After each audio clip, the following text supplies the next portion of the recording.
आओ बेटा, आज अपने लोग चर्चा करें ऑक्सीडेशन क्या होता है, रिडक्शन क्या होता है। इस पर आप लोग पूरी तरह से एकाग्र हो जाएं। ऑक्सीडेशन की अगर हम बात करें तो जैसा इसके नाम से ही स्पष्ट है, ऑक्सीडेशन मतलब ऑक्सीजन दी जाए। ऑक्सीडेशन ऑक्सीडेशन को बोलते हैं उपचयन। उपचयन और रिडक्शन इसका ठीक उल्टा, जिससे ऑक्सीजन निकल जाए या फिर अपचयन। हिंदी में बहुत डीप में मत जाइएगा, इंग्लिश को अपने दिमाग में रखिएगा। ऑक्सीडेशन रिडक्शन आपको समझने में थोड़ा आसानी होगी, लेकिन ऑक्सीडेशन को हम बोलते हैं उपचयन और रिडक्शन को बोलते हैं अपचयन। थोड़ा सा अवलोकन कर लें अपने लोग। ऑक्सीडेशन जो होता है उसकी पहचान ये है, अपने लोग क्या पढ़ रहे हैं, अपने लोग रासायनिक अभिक्रिया के प्रकार पढ़ रहे हैं। तो उसी रासायनिक अभिक्रिया के प्रकार में एक प्रकार ऑक्सीडेशन भी है। उसी रासायनिक अभिक्रिया के प्रकार में एक टाइप ऑक्सीडेशन भी है। अब ऑक्सीडेशन एक विशेष प्रकार की अभिक्रिया है। क्यों? क्योंकि इसमें कुछ सिस्टम है। पहला क्या है? पहला यह है बेटा कि ऑक्सीडेशन रिएक्शन वो रिएक्शन है जिसमें किसी से O जुड़ जाए, O का जुड़ना। अगर किसी तत्व से O जुड़ रहा है तो हम ये मानेंगे कि कैसा रिएक्शन हो रहा है, ऑक्सीडेशन। अब जरा देखो, जैसे यस है और इसमें O जुड़ जाएगा, SO2 बनेगा। C है, O जुड़ जाएगा, CO2 बनेगा। अब बताइए C में कौन जुड़ रहा है, O, S में कौन जुड़ रहा है, O। तो ये कैसे रिएक्शन आएंगे? ये आएंगे बेटा ऑक्सीडेशन, क्योंकि ऑक्सीजन जुड़ रहा है। अब इसी को आप देखें, इसी का ठीक उल्टा, O का निकलना, O का निकलना। अब इसको जरा देखें, एक यौगिक देखो आप, CuO। अब CuO मतलब कॉपर ऑक्साइड। कॉपर ऑक्साइड का रिएक्शन अगर हम यस से करा दें तो बन जाएगा Cu और plus H2O। Cu plus H2O। अब बताओ Cu से क्या निकला? CuO से O निकल गया ना, तो O का निकलना रिडक्शन और यहाँ O का जुड़ना ऑक्सीडेशन। कंफर्म हो रहे हो? अगर किसी तत्व से O जुड़ जाए बेटा तो ऑक्सीडेशन, O निकल जाए तो रिडक्शन। इतनी बात पक्का हो गई? चलो बेटा, अब आगे अपने लोग देखते हैं। दूसरा मामला है कि किसी से O जुड़ जाए या फिर H निकल जाए, H का निकलना। या दूसरे में आएंगे तो H का जुड़ना। ध्यान देंगे आप, ठीक ऑक्सीडेशन का ठीक उल्टा रिडक्शन। जो आप ऑक्सीडेशन में करें उसका ठीक उल्टा रिडक्शन में करेंगे। अब H का निकलना, इनको देखिए, जैसे है HI, ये है बेटा hydrogen iodide, HI hydrogen iodide.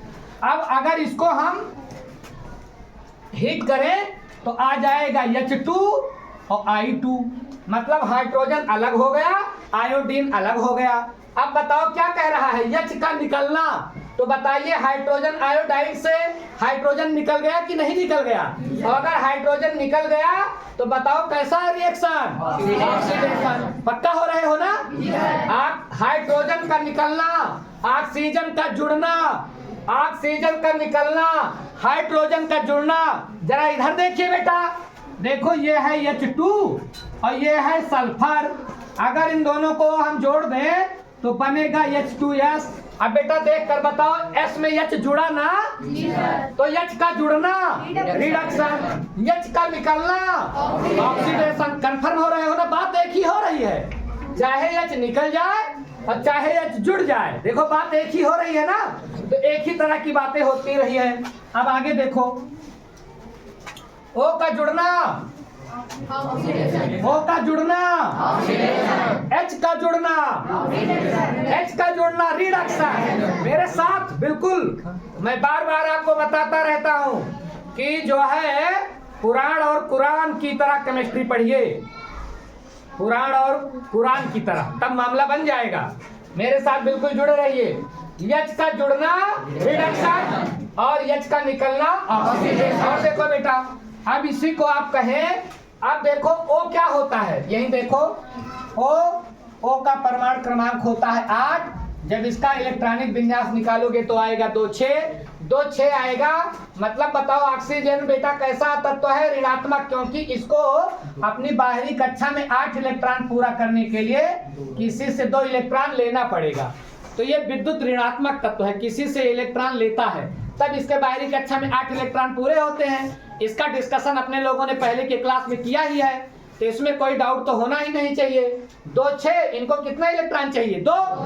अब बताओ ऑक्सीजन कैसा तत्व है, ऋणात्मक है कि धनात्मक, ऋणात्मक। यही एक परिभाषा, अगर किसी रिएक्शन में आप पाओ, कोई रिएक्शन आप ऐसा पा जाओ कि ऑक्सीजन गायब हो, ऑक्सीजन हो ही ना, H हो ही ना, अगर कोई ऐसा रिएक्शन पा जाओ और आपसे पूछे कि बताओ इसमें ऑक्सीडेशन हो रहा है कि रिडक्शन, तो आपको डाउट नहीं पालना है, आप तुरंत दिमाग लगाइएगा कि अगर हाइड्रोजन भी नहीं है, ऑक्सीजन भी नहीं है, हाइड्रोजन भी नहीं है, तो ये देखना कि कहीं जो है विद्युत ऋणात्मक तत्व तो नहीं जुड़ रहा है। अगर विद्युत ऋणात्मक तत्व जुड़ रहा है और हाइड्रोजन ऑक्सीजन का कोई पता नहीं है रिएक्शन में, तब भी आप जान लीजिएगा कि ऑक्सीडेशन हो रहा है।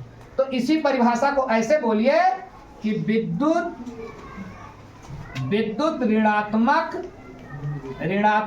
का जुड़ना, विद्युत, चाहे आप कहें O का जुड़ना और चाहे आप कहें विद्युत ऋणात्मक का जुड़ना, बात दोनों एक है। मैंने आपको यहाँ समझा दिया ना कि ऑक्सीजन के पास, ऑक्सीजन कैसा है, ऋणात्मक, तो विद्युत ऋणात्मक का जुड़ना। या इसी को आप लोग बताओ बेटा, ऑक्सीजन क्या है, धातु है क्या अधातु?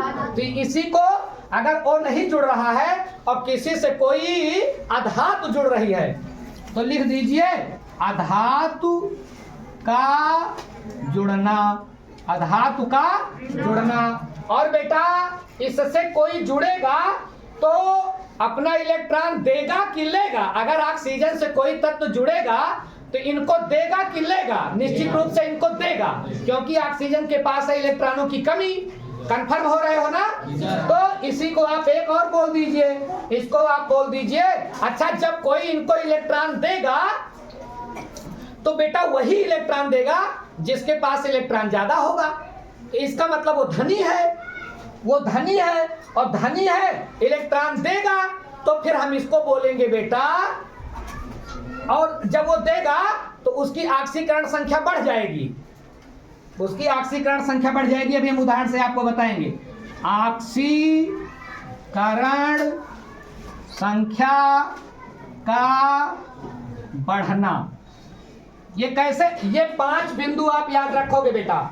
O का जुड़ना, H का निकलना, विद्युत ऋणात्मक का जुड़ना, अधातु का जुड़ना और ऑक्सीकरण संख्या का बढ़ जाना।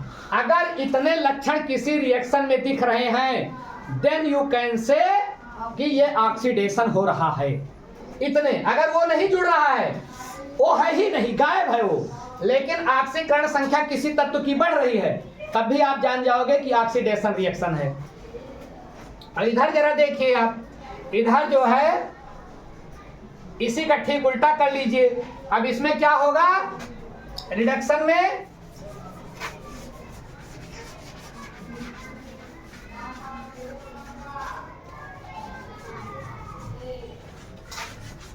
ये तो रहा ऑक्सीडेशन। अब आओ देख ले हम लोग रिडक्शन को। रिडक्शन क्या है बेटा? रिडक्शन है रिडक्शन या अपचयन। रिडक्शन में क्या है? पहले नंबर पर मैंने बताया O का निकलना, उसमें क्या था? O जुड़ता था, O का निकलना। दूसरे नंबर पर H का जुड़ना, अगर किसी रिएक्शन में H जुड़ रहा है तो, ये अभी अभी अपने लोगों ने उदाहरण में समझा। तीसरा मैंने उसमें क्या बताया था कि ऋण विद्युतीय तत्व का जुड़ना, तो इसमें धन विद्युतीय तत्व का जुड़ना। धन विद्युतीय तत्व कौन होंगे? जिनके पास इलेक्ट्रॉन की अधिकता होगी। धन विद्युतीय तत्व का जुड़ना। और देखो बेटा उसमें अपने लोगों ने क्या पढ़ा था? उसमें अपने लोगों ने पढ़ा था कि धातु का उसमें अपने लोगों ने पढ़ा था अधातु का जुड़ना, तो इसी का ठीक उल्टा कर दो, धातु का जुड़ना, धातु का जुड़ना। और बेटा उसमें अपने लोगों ने पढ़ा था ऑक्सीकरण संख्या बढ़ जाना, मतलब संयोजकता का बढ़ जाना। ऑक्सीकरण का नॉर्मल आशय संयोजकता से होता है, तो इसमें आप डालिए धातु का जुड़ना या ऑक्सीकरण संख्या का घट जाना। उसमें क्या था? बढ़ जाना, इसमें होगा घट जाना। बेटा अब अगर वो नहीं निकल रहा है किसी रिएक्शन में, एच भी नहीं जुड़ रहा है, लेकिन धन विद्युतीय तत्व जो है उसमें क्या था? ऋण विद्युतीय तत्व जुड़ना। अगर इसमें धन विद्युतीय तत्व जुड़ रहा है तो आप आराम से कह सकते हो कि ऑक्सीडेशन रिडक्शन हो रहा है। अगर धातु जुड़ रहा है, उसमें अधातु जुड़ रहा था, इसमें अगर धातु जुड़ रहा है तो आप इजीली कह सकते हो कि रिडक्शन हो रहा है। और ऑक्सीकरण संख्या अगर घट रही है तो आप कह सकते हो रिडक्शन हो रहा है, अगर O और H न दिखाई पड़े तब भी। ये बात अपने दिमाग में आप रखें। तब देखिए मैं आपको उदाहरण बताता हूं, आपके बिल्कुल समझ में आ जाएगा। देखिए अभी अभी मैंने देखा हम लोगों ने yes plus O2 yes O2, oxygen जुड़ रहा है ना, ऑक्सीडेशन हो गया। और दूसरा रिएक्शन आप देखें HI, अभी अभी देखा था लेकिन एक बार रिवाइज कर लें। H2 प्लस I2, H निकल रहा है ना, ऑक्सीडेशन हो गया, ऑक्सीडेशन H निकल रहा है। और इसमें जरा देखें, ये देखें CuO प्लस H2 क्या हुआ? Cu से O निकला तो Cu बना और प्लस H2 बना। अब देखें आप H2O बना, अब देखें O निकल गया, O का निकलना रिडक्शन है। ये कैसा रिएक्शन है? रिडक्शन। और वो जाकर के S से जुड़ गया, ये रिडक्शन हो गया। अब और देखो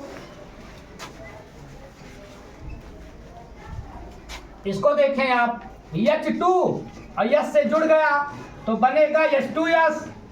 अब बताइए H से जुड़ रहा है ना, तो H का जुड़ना कंफर्म हो रहे हो? H का जुड़ना रिडक्शन, O का जुड़ना ऑक्सीडेशन। अब एक और देखो आप, इन मिस्टर को देखिए, ZnO प्लस C, इनको देखिए।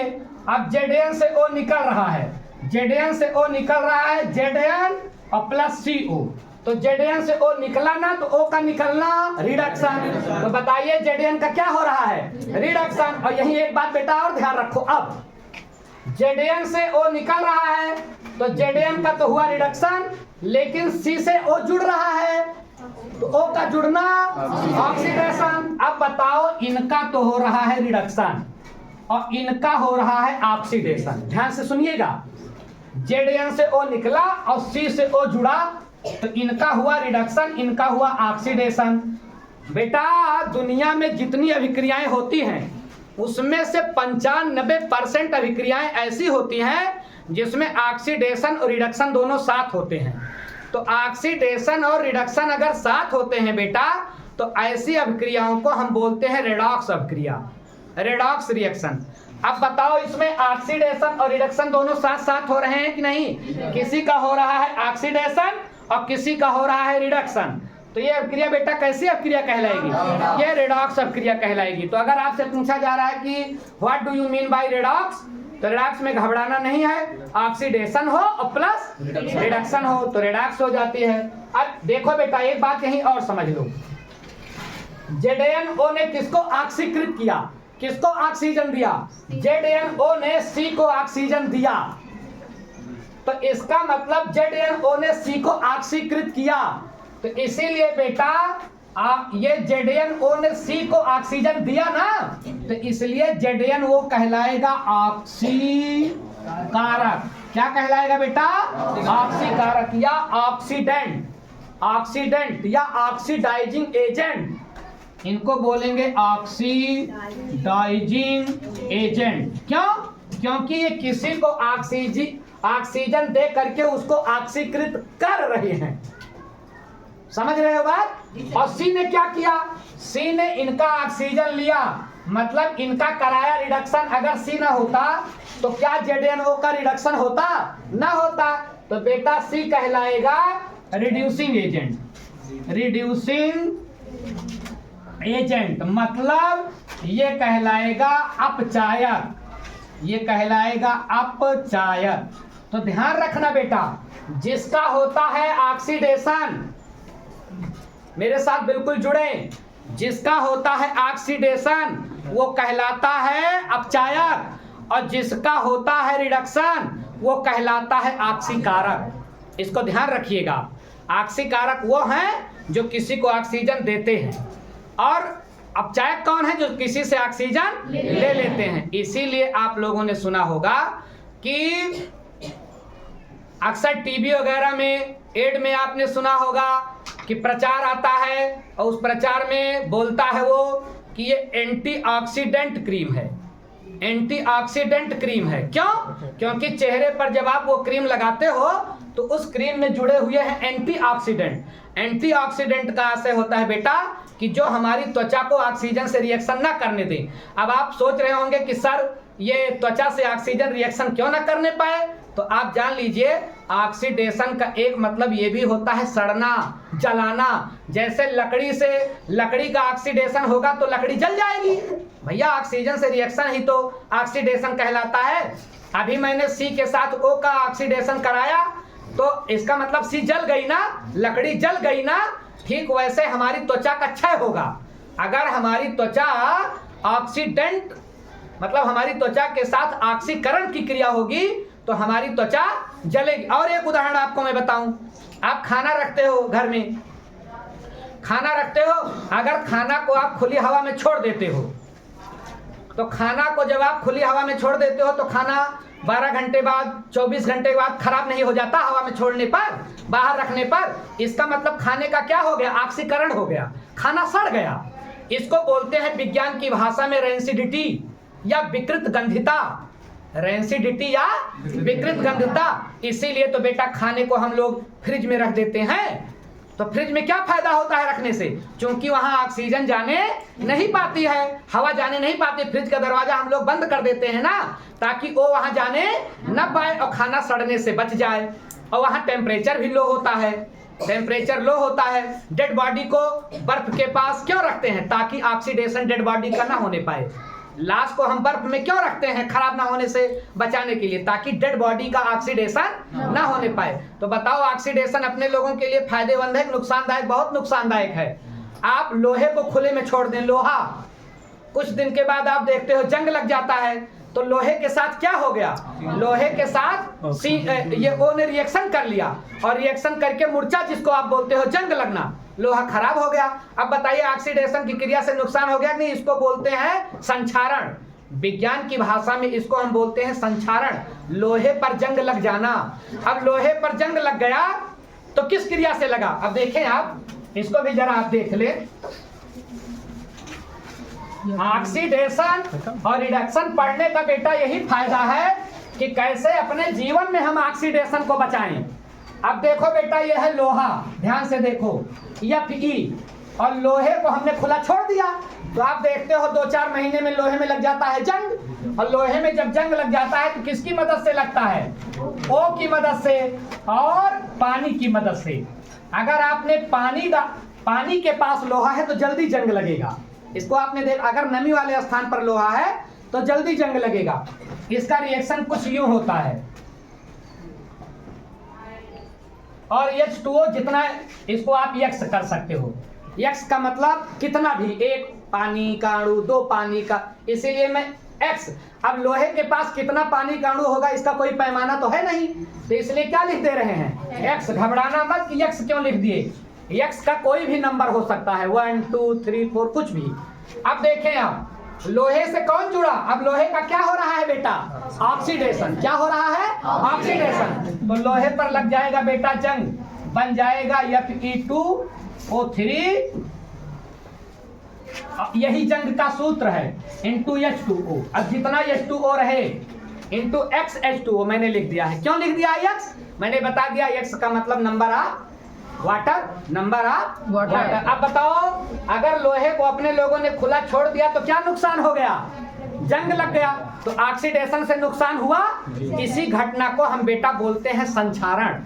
अब खाना जब खराब हो गया तो बासी खाने में दुर्गंध आने लगती है कि नहीं? तो विज्ञान की भाषा में उसको बोलते हैं विकृत गंधिता, खाना गंधाए लागत है। तो ये किस क्रिया के कारण खाने में गंध आने लगी? ऑक्सीडेशन। इसको बचाने के लिए, अच्छा बताइए, अब लोहे को अगर ऑक्सीडेशन से बचाना है तो क्या करोगे? लोहे पर हम लोग पेंट कर देते हैं, लोहे को पेंट कर देते हैं ताकि सीधा लोहे पर ऑक्सीजन रिएक्शन न कर, पेंट बचाएगा उसको। बात समझ रहे हो? और खाने को फ्रिज में रख दिए। अब देखो, आप लोग बाजार में दुकानों पर देखे होंगे खाने की चिप्स, खाने का नमकीन, ये सब आपको दुकान पर मिलता है, लेकिन उसमें वो नहीं रहता है बेटा। वो निकाल करके तब चिप्स भरा जाता है, नहीं तो अगर वो रहे तो चिप्स को खराब कर देगा, विकृत गंधिता होने लगेगी, खाना खराब हो जाएगा। चिप्स जो भी उसमें रहता है, नमकीन रहता है, तो क्या किया जाता है? सारी वायु निकाली जाएगी और उसके जगह पर नाइट्रोजन भर दी जाती है। तो आपसे कभी पूछ सकता है कि खाने के चिप्स में ऑक्सीकरण से बचाने के लिए क्या डाल दिया जाता है? Nitrogen gas. अब नाइट्रोजन गैस क्यों डाल दी जाती है? इसलिए कि नाइट्रोजन गैस किसी से जल्दी क्रिया नहीं करती, तभी तो वायुमंडल में 78% घूम रही है और फ्री में 78%। इसीलिए, क्योंकि वो जल्दी से किसी से। बल्ब में कौन सी भरी जाती है? उसमें भी नाइट्रोजन पहले भरी जाती थी, तभी तो नहीं तो बल्ब ऑक्सीडेशन करके तुरंत जल जाए। भैया लकड़ी ऑक्सीडेशन करके जल नहीं जाती है। तो बताइए, खाने के पैकेट में कौन सी गैस भरी जाती है? या नाइट्रोजन। क्यों? ताकि चिप्स खराब ना हो। तो अपने दैनिक जीवन में भी ऑक्सीडेशन का कुछ लाभ है कि नहीं? अगर आप लोग अपने लोग जानेंगे कि ऑक्सीडेशन क्या होता है तो लोहे पर पेंट लगा देंगे, खाने को सुरक्षित रखेंगे, तभी तो बचेगा खाना। तो ऑक्सीडेशन माने सड़ना, ऑक्सीडेशन माने जलना। अब लकड़ी का ऑक्सीडेशन होगा तो लकड़ी जल जाएगी, लकड़ी का ऑक्सीडेशन होगा तो लकड़ी जल जाएगी। इतनी बात आप लोग समझे? अब देखो बेटा, मैंने अभी आपसे चर्चा की कि ऑक्सीडेशन और रिडक्शन, ये रिएक्शन लगभग साथ साथ होते हैं। एक रिएक्शन आप देखें, जैसे Zn+Cu ये है कापर सल्फेट, और ये है जिंक, ये है कापर सल्फेट। दोनों का रिएक्शन हुआ, बन गया ZnSO4 और +Cu। अब देखो बेटा, इसमें तो कहीं हाइड्रोजन दिख नहीं रहा है और हमने कुछ और परिभाषा याद की है, और यहाँ ऑक्सीजन जुड़ने या कम होने का कोई मामला भी नहीं चल रहा है। यहाँ भैया यहाँ भी 4 था, यहाँ भी 4 है। तो ध्यान दो बेटा, भैया मेरी ओर, अपने लोगों ने पढ़ा था कि ऑक्सीकरण उसे भी कहते हैं कि ऑक्सीडेशन संख्या बढ़ जाए। अब देखो Zn बेटा जो यहाँ है, इसमें यहाँ ये न्यूट्रल बैठा है चुपचाप, क्योंकि इसको रिएक्शन करने के लिए कोई मिला नहीं है। तो यहाँ Zn की जो संयोजकता है वो 0 है, जबकि Zn का जब आप बोरबरी के नियम से इलेक्ट्रॉनिक विन्यास निकालोगे बेटा, तो Zn के आखिरी कक्षा में जाएगा 2 इलेक्ट्रॉन, और Zn है धातु। ये 2 इलेक्ट्रॉन किसी को देने के लिए बेचैन रहता है ताकि इसके बाहरी कक्षा में कितने इलेक्ट्रॉन हो जाए? 8। ये करने की, लेकिन कोई मिले तब तो दे। तो जैसे इसको मिलता है मौका, वैसे Zn कापर को हटाता है, क्योंकि कापर कम क्रियाशील है और Zn ज्यादा क्रियाशील है। अब देखो, कापर को हटा करके Zn यहाँ आ गया और Zn यहाँ आ गया, तो Zn की इधर संयोजकता कितनी थी? इधर Zn की संयोजकता थी 0, और जैसे इधर आएगा इसकी संयोजकता हो जाती है धन 2। तो बताओ संयोजकता बढ़ी कि घटी? बढ़ी। और संयोजकता बढ़ी माने ऑक्सीडेशन बढ़ा।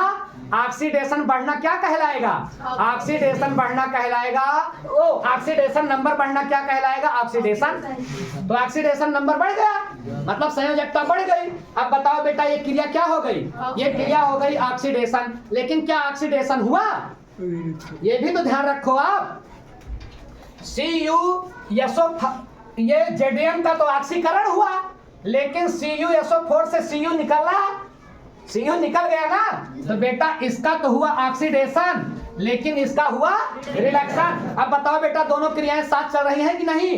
ये कहलाएगा रेडॉक्स रिएक्शन। क्योंकि ऑक्सीडेशन और रिडक्शन दोनों साथ साथ चल रहे हैं, अंदर जा रहा है। अगर दोनों क्रियाएं साथ साथ चले तो रेडॉक्स, दोनों क्रियाएं साथ साथ चले तो रेडॉक्स। और देखो बेटा, अब Zn को किसने ऑक्सीकृत किया? CuSO4 ने। Zn को ऑक्सीजन मतलब Zn को दो संयोजकता, दो ऑक्सीडेशन नंबर दिखाने के लिए, पढ़ाने के लिए किसने मजबूर किया? CuSO4। तो CuSO4 कहलाएगा बेटा ऑक्सीडाइजिंग एजेंट। क्या इसने ऑक्सीडाइज किया ना इसको, तो ये ऑक्सीडाइजिंग एजेंट होगा। और इसने इनको रिड्यूस किया, तो ये कहलाएगा रिड्यूसिंग एजेंट। ये कहलाएंगे अपचायक, ये क्या कहलाएंगे बेटा? अपचायक। और ये कहलाएंगे ऑक्सीकारक। अब बताओ, ऑक्सीकारक समझ गए ना, और एंटीऑक्सीडेंट समझ गए? क्रीम और फ्रिज, ये दैनिक जीवन का मामला समझ रहे हो? यही बचाने के लिए एंटीऑक्सीडेंट डाले जाते हैं, ताकि कोई चीज सड़ने गलने न पाए, उसमें कोई गंध उत्पन्न, यही ये ऑक्सीकारक हुआ। और डाला क्या जाएगा? एंटीऑक्सीडेंट, ताकि ऑक्सीजन उससे रिएक्शन करने न पाए। इतनी बात बेटा समझे? अब ज्यादा से ज्यादा रिएक्शन में क्या होता है? ज्यादा से ज्यादा रिएक्शन में ऑक्सीडेशन और रिडक्शन दोनों साथ साथ होता है। जब ऑक्सीडेशन और रिडक्शन दोनों साथ साथ होता है तो विज्ञान की भाषा में उसको हम बोलते हैं रेडॉक्स रिएक्शन। एक उदाहरण और देख लो तो मामला एकदम ओके हो जाए। एक उदाहरण और देखें आप, देखो MnO2 और ये है 4HCl। ध्यान से देखिए, बनेगा M, इसको इधर से लिखे नहीं तो पूरा आएगा नहीं। देखिए MnO2 मैग्नीज ऑक्साइड और प्लस HCl, ये रिएक्शन करवाया गया बेटा, तो बनेगा MnCl2 और प्लस बन जाएगा H2O। और क्या क्या बचा? फिर बन जाएगा Cl2। देख लीजिए जरा, सब बराबर है। Mn एक, हाँ एक, और O इधर 2 है, उधर O एक ही है। इसको कर दीजिए तो हाइड्रोजन हो गया 4 और हाइड्रोजन 2 दूना 4 और O हो गया 2। मामला ओके है, समीकरण संतुलित है। अब बेटा एक नजर दौड़ाओ, देखो MnO2 यहां से इधर गया तो क्या हो रहा है? इधर गया तो क्या हो रहा है? इधर गया तो O जो है वो निकल रहा है, वो निकल रहा है। O निकल रहा है तो बताओ बेटा, O का निकलना, O का निकलना रिडक्शन। ओके, O निकला तो रिडक्शन। इधर आइए आप, यहां से देखिए, यहां से ध्यान से देखिएगा, ध्यान हटने ना पाए। देखिए MnO से O निकला तो ये हो गया बेटा रिडक्शन। वो निकल रहा है ना, ये देखो वो माइनस में कर दे रहा हूं। और यहाँ जरा देखिए HCl से कौन निकल रहा है? H गायब हो गया ना, तो याद करके बताओ बेटा, H का निकलना ऑक्सीडेशन। तो इस प्रकार से HCl का हो गया ऑक्सीडेशन, ऑक्सीडेशन। और यहाँ हो गया इसका रिडक्शन। अब बताओ, HCl हो गया ऑक्सीडेशन, मतलब ये कैसा एजेंट होगा? जिसका ऑक्सीडेशन होता है वो कैसा एजेंट होता है? वो रिड्यूसिंग एजेंट होता है। और जिसका रिडक्शन होता है वो ऑक्सीडाइजिंग एजेंट होता है। यही तो अपने लोगों ने पढ़ा है। तो अब ये MnO2 क्या हो गया? ये हो गया क्या? इसका रिडक्शन हुआ ना, तो ये कैसा एजेंट होगा? और ये रिड्यूसिंग एजेंट होगा। तो बेटा अभी सब क्रिया में आप देख रहे हो H का निकलना, फिर से मेरे साथ साथ, H निकला ऑक्सीडेशन और O निकला रिडक्शन, दोनों जगह निकल रहा है, जुड़ने का कोई मामला ही नहीं है। एच निकल रहा है तो अपने लोगों ने पढ़ा एच का निकलना, एच का निकलना ऑक्सीडेशन, और यहाँ ओ निकल रहा है तो ओ का निकलना रिडक्शन। तो दोनों अभिक्रिया यहाँ आ गई ना।